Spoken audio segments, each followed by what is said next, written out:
mean, you mentioned in your talk how the system of national accounts is moving forward. I mean, we have a system of national accounts coming out in 2025. The previous one was from 2008. And I think some of your suggestions in this area sort of even went beyond the 2025 iteration. I mean, what were the methods that you were proposing to use there? How did they go beyond existing practice?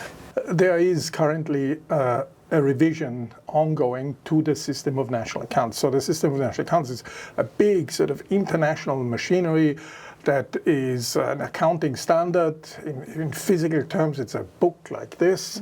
It's happening every 15 years or so under the auspices of the United Nations, and the international organizations work together to review accounting standards, pretty much as you do in the business field as well. So as you say, there's a revision coming up next year, and people have been working on this for a number of years now. One important feature of this revision is to extend the notion of depreciation to depletion of natural assets, or natural resources, I should say. So up to now, what we've been looking at when we thought about which capital is being used up was really how much of our produced capital is used up: machinery, equipment, buildings, and so on. But of course, we are also using subsoil assets. We're using natural resources, and they have escaped our attention in the national accounts insofar as they were not taken off when we moved from gross to net income. So the revision next year proposes that the depletion of natural resources, so in mainly subsoil assets, be taken into account. And so that is a very important step forward. But of course, once you start thinking about this, you can say, well, maybe there are other things that one might also take into account, in particular other natural assets. And you can easily think of, environmental quality at large, which may deteriorate, or the quality of soil, of land, which may deteriorate. All these things are, in a way, forms of depreciation of natural assets. And the discussion, of course, to be had is, where do you stop? Where do you draw the boundaries of the things that you want to bring into the core national accounts?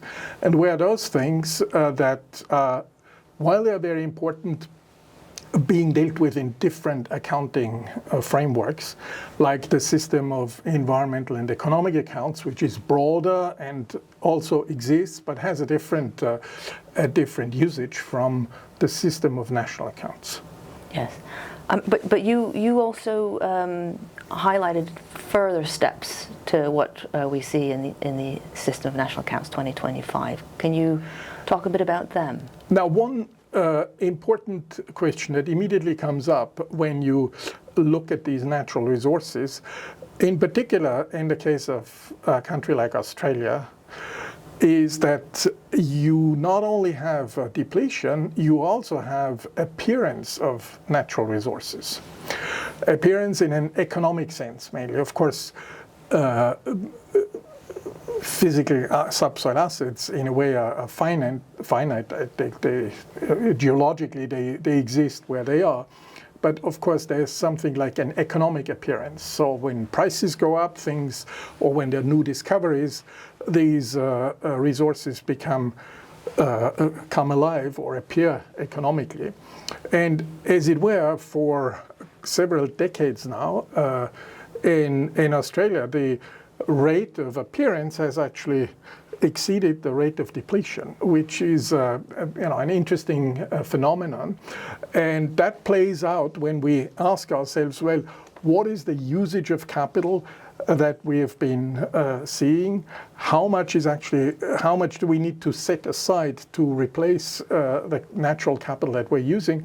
And if you bring in this appearance, the picture looks quite different than if you only interrogate yourself about the depletion side of things.